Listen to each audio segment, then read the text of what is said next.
안녕하세요. 저는 올해 30대 중반이 된 여자입니다.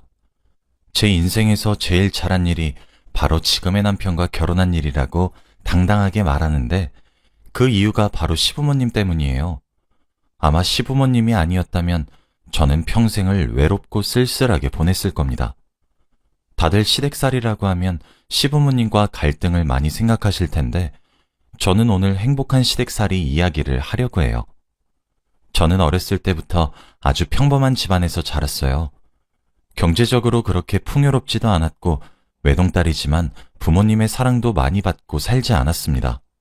얼굴도 평범하게 생겼고 공부도 평범하게 해서 어딜 가나 항상 중간만 했죠. 평생 튀지 않게 혼자서 열심히 살았던 겁니다. 고등학교를 졸업하고 집안이 잘 살지 않으니까 대학은 사치였고 바로 일자리를 구해야 했죠.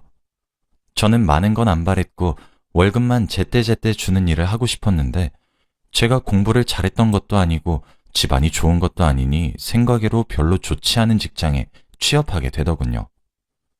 그래도 직장이 생기고 드디어 나 혼자 돈을 벌어서 독립할 수 있다는 생각에 정말 악착같이 일을 했습니다. 그렇게 평범한 일생을 살아가고 있을 어느 날 저희 집안에 아주 큰 사건이 생기고 말았어요. 바로 뺑소니 사건입니다. 저희 집에서 아빠와 저만 일을 하고 있었고 엄마는 집에서 집안일을 하고 있었어요. 그날도 여느 날과 다름없이 시장에 반찬거리를 사러 나갔다가 횡단보도를 건너는데 한 차가 신호를 무시하고 달렸고 횡단보도를 건너는 저희 엄마를 치고 말았습니다. 그런데 더 심각한 건 그 사고로 저희 엄마는 두 다리를 잃게 되었어요. 사고는 뉴스에 나올 만큼 큰 사고였는데 더 놀라운 건 그 사람은 사람을 치고도 차를 끌고 도망갔죠. 알고 보니 술을 5병이나 마신 음주운전자였고 자기가 사람을 쳤는지도 모르는 아주 나쁜 사람이더라고요. 저는 그날 일을 하고 있었는데 갑자기 모르는 번호로 전화가 왔고 업무 중에는 전화를 받을 수 없으니 거절했어요. 그런데 그 뒤로 20통이나 더 왔습니다. 그래서 점심시간에 그 번호로 다시 전화를 걸어보니 김순자 씨 자녀분 되시죠? 왜 이렇게 전화를 안 받으세요? 지금 김순자 씨 크게 다치셨으니 얼른 병원으로 오세요. 라고 하는 겁니다. 저는 그 말을 듣고 갑자기 머리가 새하얘지면서 아무 생각도 나지 않았고 심장이 엄청 빠르게 뛰더라고요.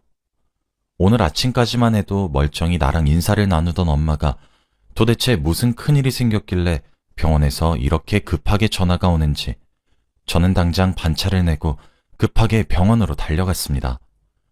병원 가는 내내 엄마를 잃을까 두려운 마음에 눈물이 주룩주룩 흘렀고 너무 무서워서 아빠한테 전화를 해봤지만 아빠는 전화를 받지 않더라고요. 눈에 초점이 없는 채로 병원으로 가서 저희 엄마 이름을 말하니까 지금 수술 중이라고 했습니다. 안내받은 수술실 앞으로 가니 아빠가 고개를 떨군 채 초점 없는 눈으로 앉아 계시더라고요. 그러면서 어떻게 된 일인지 저에게 말씀을 해주셨습니다. 저는 너무 화가 나고 억울해서 눈물만 엄청 흘렀죠. 그런 금수만도 못한 자식한테 엄마가 사고를 당했다는 게 너무 화가 나고 원망스러웠어요. 저희 엄마는 세상에서 가장 착하고 선한 사람인데 하늘도 무심하십니다. 저와 아빠는 서로 각자의 생각에 잠긴 채 수술이 끝나기를 기다렸어요. 그렇게 몇 시간이 걸린 대수술이 끝나고 엄마는 중환자실로 갔습니다. 저와 아빠는 수술이 끝난 엄마 옆으로 갔는데 아침까지 있던 엄마의 다리가 없었습니다. 한 다리가 아닌 두 다리 모두요. 의사 선생님께서는 이게 최선이었다고 했고 더 이상의 방법은 없다고 했습니다. 엄마는 하루아침에 두 다리를 잃은 장애인이 된 겁니다. 아빠는 엄마를 보자마자 병실을 뛰쳐나갔고 저는 다리가 없는 엄마를 보니까 그 뺑소니 범에게 화가 머리끝까지 나서 도저히 용서할 수 없겠더라고요. 병실을 나간 아빠는 다시 돌아오시지 않으셨고 저는 회사를 나가지 않고 옆에서 엄마를 간호했습니다. 그 며칠 동안 뺑소니 범은 저희에게 사과 한마디 없었는데 경찰에게 들어보니 그 사람이 음주를 많이 해서 기억이 안 난다고만 반복했고 결국 징역 5년밖에 선고를 받지 못했다고 하더라고요. 한 사람의 인생을 이렇게 짓밟은 사람이 어떻게 5년만 살다가 나오나요? 평소에 산책도 자주 하고 걸어 다니는 걸 좋아하는 저희 엄마는 걷는 행복을 평생 누리지 못하게 되었는데 말이죠. 저는 그 뺑소니 범이 감옥에 들어갈 때까지 얼굴 한번 보지 못했습니다. 그동안 저희 엄마도 깨어나고 재활치료도 받았어요.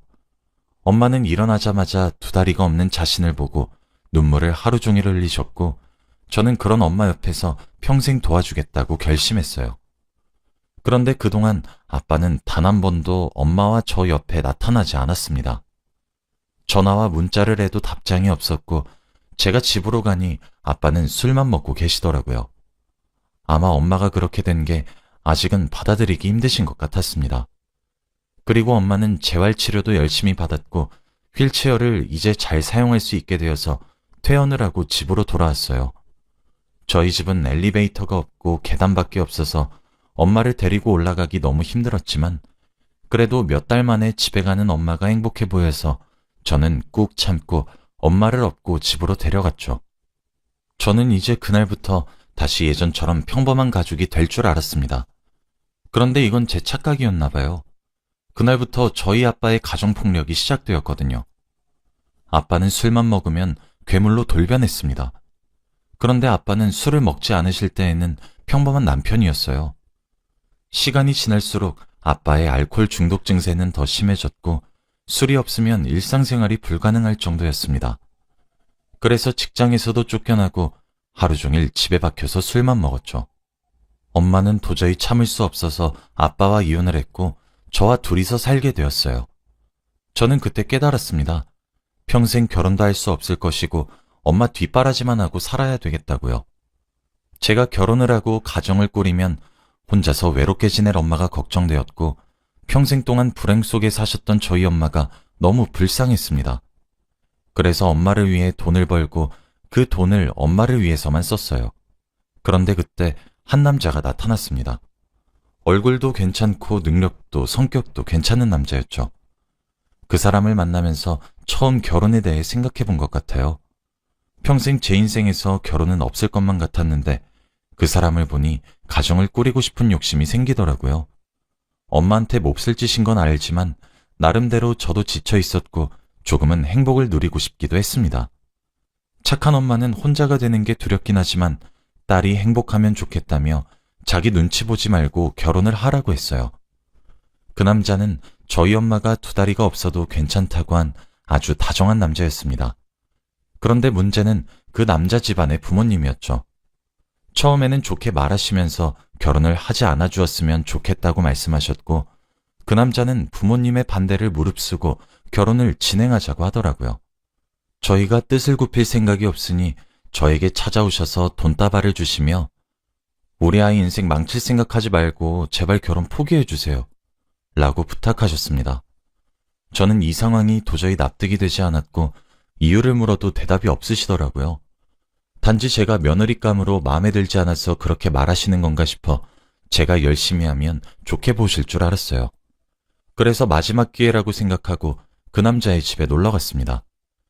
그런데 식탁에 앉아 계시던 그 남자의 부모님은 제 얼굴을 보시자마자 화를 불같이 내시면서 그 남자에게 아들, 다른 여자라면서 쟤랑 헤어지고 다른 여자 만나서 오늘 소개시켜준다고 했잖니? 라고 하시더라고요. 그 사람은 부모님께서 저와 같이 밥을 먹자고 하면 반대하실 걸 아니까 일부러 다른 여자를 소개시켜준다고 하고 자리를 만든 모양이에요. 저는 그 사람 부모님의 팔목을 잡고 어머니, 제가 잘할게요. 딱 한 번만 기회를 주세요. 네? 라고 했습니다. 뭐? 어머니? 어디서 내가 네 어머니야? 라고 하시면서 식탁에 있는 반찬들을 제 얼굴에 다 던지셨고 그러면서 하는 말이 더 슬펐어요. 들어보니까 아빠는 술주정뱅이에 엄마는 두 다리 없는 장애인에 평생 가정교육은 받아보지도 못했을 텐데 어떻게 내가 그쪽을 며느리로 삼니? 내가 죽는 일이 있더라도 절대 그럴 일은 없을 거네. 그럼 못 배운 집안에서 자란 사람이 감히 주제도 모르고 우린 귀한 아들을 넘봐? 우리 아들의 아내가 되는 건 절대 안 돼. 당장 이 집에서 나가. 결혼을 반대하시는 이유가 단지 제가 못 믿어서 그런 줄 알았는데 그게 아니라 저희 집안 때문이었어요. 알코올 중독자 아빠와 장애인 엄마를 가진 저는 자연스럽게 가정교육을 못 배운 사람이 되었습니다. 저는 충격에 휩싸인 채로 그 집에서 나왔고 집 가는 내내 펑펑 울었어요. 제 집안이 평생 저의 장애물이 된다고 생각하니까 너무 막막했고 제 인생에 정말로 이제 결혼은 없을 것 같았거든요. 시궁창 같은 내 인생에서 무슨 부귀영화를 누린다고 결혼이야. 난 평생 결혼은 못하고 엄마 뒷바라지만 하면서 살아야 해. 내 주제를 알자. 라는 다짐을 수없이 하고 집으로 갔죠. 엄마에게 자세한 이야기를 하진 않았고 결혼을 하지 않겠다는 말만 했지만 아마 엄마는 눈치를 채신 것 같아요. 제가 밖에서 이런 대우를 받으면서 살아가는 게 자기 탓이라고 생각했는지 혼자 새벽에 우는 소리를 제가 엿듣고 말았거든요. 엄마는 입을 막은 채로 방 안에서 흐느껴 울었고 새벽 내내 잠이 오지 않던 저는 거실을 잠깐 나갔다가 엄마가 우는 소리를 듣고 저도 밖에서 혼자 울었습니다. 다시 평범한 날들을 지내고 있었어요. 다니던 직장에서 일도 열심히 하고 월급을 받으면 저축만 하면서 살고 있었죠. 그런데 몇 달 뒤 갑자기 또 한 남자가 나타났습니다. 우연히 만난 사람인데 처음에는 저에게 좋은 감정을 가지고 있다고 티를 엄청 내더라고요. 하지만 저는 과거에 아픈 추억도 있고 분명 그 사람의 부모님도 저에 대해 알게 되면 그런 상처를 주실 게 뻔하기에 저는 그 사람이 한 발짝 다가오면 두 발짝 멀어지는 관계를 유지하고 있었죠. 제가 이렇게 거절을 하는데도 불구하고 그 사람은 물러설 생각이 없어 보이는 겁니다. 제발 딱 한 번만 만나달라고 애걸보걸했고 저도 저에게 잘해주는 그 사람에게 끌려 딱 연애만 하자는 생각으로 만났어요. 그렇게 한 3년을 만난 것 같습니다. 저는 시간이 지날수록 그 사람이 좋은 사람인 것을 느꼈고 결혼을 하고 싶었지만 제 주제에 무슨 결혼이냐고 스스로 채찍질하면서 마음을 억누르고 있었죠. 딱 사귄 지 3주년이 되었을 때 남자친구는 저에게 청혼을 하더라고요. 반지를 주면서 무릎을 꿇고 결혼해달라고 했습니다. 저는 당장이라도 그 반지를 받고 남자친구와 가정을 꾸리고 싶었지만 과거의 일들이 생각났기에 저는 청혼을 거절했죠. 미안, 난 결혼을 할 생각이 없어. 아, 그랬어? 미안, 내가 너무 섣부른 판단했네. 나중에 생각 바뀌면 말해줘. 아니, 난 생각 바뀔 일 없어. 난 평생 결혼 안 할 거야. 제 말에 남자친구는 놀란 듯 보였고 제 마음을 돌리기 위해 매일같이 결혼 이야기를 했습니다. 남자친구가 말을 할수록 저는 많이 흔들렸고 결혼을 하고 싶었죠. 저는 이제 남자친구와 헤어져야겠다는 생각으로 제 아픈 과거 이야기를 했습니다. 그러면서 과거에 이런 일이 있었으니 당신네들 가족도 똑같을 거라고 말을 했죠. 남자친구는 왜 이런 일이 있었다고 진작에 자기에게 말을 하지 않았냐고 했고 저는 아무 말도 할 수 없었습니다. 또 자기 가족은 절대 그럴 사람이 아니라고 당부했고 한번 속는 셈 치고 집안에 인사만 드리러 가주면 안 되겠다고 하더라고요. 솔직히 가고 싶긴 했지만 저번처럼 저에게 반찬을 던지시거나 저희 집안 욕을 잔뜩 하시는 것처럼 하대를 받을 걱정이 되었습니다. 하지만 남자친구 하나만 믿고 인사를 드리러 갔어요. 그런데 초인종을 누르자마자 버선발로 뛰어나오셔서는 남자친구 부모님과 여동생이 저를 반겨주시더라고요. 아이고, 먼 길 오느라 고생 많으셨어요. 밖에 많이 덥죠? 라고 웃으면서 말을 해주시는데 왠지 모르게 과거 그 집안과는 다른 분위기였습니다. 식탁에 앉아서 남자친구 부모님께서 차린 음식들을 먹으며 도란도란 이야기를 나누었어요. 자연스럽게 이야기는 저희 집안 이야기로 흘러갔습니다. 저희 아들한테서 이야기 들었어요. 어머니가 사고로. 저는 그때 조금 겁먹었어요. 어떤 악담을 들을지 마음가짐을 해야겠거든요. 그런데 남자친구 부모님께서 하시는 말은 의외였습니다. 갑자기 눈물을 흘리시더니 아니, 혼자서 어떻게 그런 일을 겪었대? 정말 존경스러워요. 그런 집안에 살면 사람이 흔들리기 마련인데 정말 멋져요. 어머니는 좋겠어요. 이런 멋진 딸도 있으시고 라고 하시는 겁니다. 아무도 저에게 멋지다, 존경스럽다고 말해준 적이 없는데 생각지도 못한 사람에게 이 말을 들으니 당황스럽고 놀랐죠. 그러면서 반찬들을 제 밥그릇에 옮겨주시며 오늘 밥 많이 먹고 가요 라고 해주셨어요. 저는 그분들의 말과 행동을 보고 눈에 눈물이 갑자기 맺혔고 밥을 먹으면서 저도 모르게 눈물이 뚝뚝 흘렀습니다. 제가 갑자기 우니까 다들 당황스러우셨는지 왜요? 밥이 입에 맞지 않았어요? 라고 하셨고 저는 아니요. 너무 맛있어요. 감사합니다, 정말. 이라고 했어요. 그렇게 행복한 식사 자리가 되었고 저는 이런 집안이면 남자친구와 당장이라도 결혼하고 싶었습니다. 그날 이후로도 남자친구 부모님과 시누이는 저를 딸처럼 여겨주시고 자주 저희 집에 놀러 오셔서 혼자 있을 저희 엄마의 말동무도 되어주시고 같이 커피도 마시면서 즐겁게 해주셨죠. 아직 결혼도 안 했는데 저희 엄마와 남자친구 부모님은 서로 사돈사돈거리면서 친해지셨더라고요. 저와 남편은 그 모습을 보고 너무 뿌듯했고 결혼을 늦출 이유가 없었습니다. 다행히 결혼은 속전속결로 진행되었고 행복한 나날들의 연속이었어요. 결혼을 하면 시댁살이도 있고 시누이도 많이 괴롭힐 줄 알았습니다. 그런데 그건 저의 쓸데없는 걱정이었어요. 남편은 저에게 먼저 장모님 혼자서 많이 힘드실 테니까 우리랑 같이 사는 건 어때? 라고 먼저 말을 해주었고 그런 남편에게 너무 고맙더라고요. 남편은 저와 엄마가 살던 집으로 짐을 옮겨서 셋이서 같이 살게 되었습니다. 그리고 여기서 끝이 아니었어요. 시부모님과 시누이는 결혼 전보다 더 자주 오시면서 저희 엄마의 친구가 되어주셨죠. 그러면서 어느 날은 밤늦게 저를 방으로 시어머니가 부르시더라고요. 혹시 제가 잘못한 거라도 있나 싶어서 겁을 잔뜩 먹고 따라 들어갔습니다. 그런데 갑자기 시어머니는 두 손으로 제 손을 덥석 잡으시고는 며느라, 친구 만들어줘서 너무 고마워. 나이 먹으니까 친구들도 다 떠나가고 혼자서 너무 외롭고 힘들었는데 사돈 같은 좋은 사람 인연으로 만나서 요즘 너무 행복하다. 네가 우리 집에 들어온 게 아주 행운이야. 복덩이야 우리 며느리. 라고 하시는 겁니다. 이게 꿈인지 생신지 감회가 새로웠죠. 그러면서 시어머니는 저를 꼭 안아주셨고 시어머니 먼저 거실로 나가셨어요. 저는 뒤늦게 방문을 열고 거실로 나가니 엄마가 해맑게 웃고 있더라고요.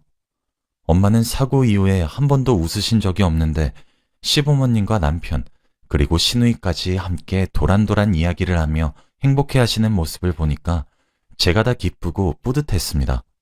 정말 이 남자 아니었으면 어쩔 뻔했나 싶었죠. 그리고 어느 날은 제가 일을 늦게 마쳐서 밤늦게 집에 가야 할 날이 있었습니다. 택시를 타려고 회사 건물에 나왔는데 글쎄 건물 앞에 시아버님께서 계시더라고요. 저는 아버님을 보자마자 아버님, 여긴 어쩐 일이세요? 라고 했어요. 아니, 시간이 너무 늦었길래 데리러 왔지 우리 며느리. 에이, 택시 타고 가도 되는데. 원래 딸이 밤늦게 마치면 아빠가 데리러 가는 거야. 걱정되는 걸 어떡해. 저는 몇 년 만에 아빠라는 단어를 듣고 너무 벅차올랐어요. 그러면서 같이 아버님과 택시를 타고 가는데 눈물이 흐르더라고요. 어떻게 이런 좋은 시부모님이 계실 수 있나요? 저는 일부러 눈물을 흘리고 있는 걸 들키지 않기 위해서 창밖만 바라보고 왔고 아마 제가 코를 훌쩍훌쩍거리는 소리를 듣고 시아버님도 눈치채신 것 같아요. 저는 집 가는 길에 결혼하기 잘했다고 계속 생각했습니다. 그 사람이 저에게 매달려준 게 너무 고맙고 감사해요. 지금 생각해보면 평생 불행을 지금 다 보상받는 기분입니다. 다들 시댁이 어렵고 불편하다는 말이 많은데 저는 시댁이 너무 좋고 사랑받는 기분이 너무 행복해요. 평생 동안 사랑이란 걸 받아본 적이 없는데 저를 이렇게 친딸처럼 예뻐해 주시는 분들을 보니 힘이 불끈불끈 솟아오릅니다. 얼마 전에 저희 집에 좋은 일이 생겼어요. 바로 제가 임신을 했거든요. 그것도 쌍둥이를요. 제가 쌍둥이를 임신했다는 소식을 알려드리니 다들 너무 좋아하셨습니다. 그러면서 저한테 절대 움직이지 말고 손 하나 까딱하지 말라고 하세요. 다들 정말 웃깁니다. 그리고 무엇보다 제일 좋아하는 건 바로 시누이가 아닐까 싶어요. 아직 임신 7주차밖에 안 되었는데 얼른 쌍둥이들 보고 싶다면서 벌써 임신 축하 물건들을 잔뜩 사주기 시작하거든요. 예쁜 여동생이 하나 생긴 기분이에요. 이제서야 행복이 뭔지 진정 알아가고 있습니다. 다들 저에게 잘해주시니 너무 기쁘고 이 행복을 감히 제가 누려도 되나 싶네요. 모든 집들이 시댁살이가 심한 게 아니에요, 여러분. 저희 시댁같이 아주 따뜻하고 며느리를 귀하게 여기는 집안도 많습니다. 제 이야기는 여기까지예요. 들어주셔서 감사합니다.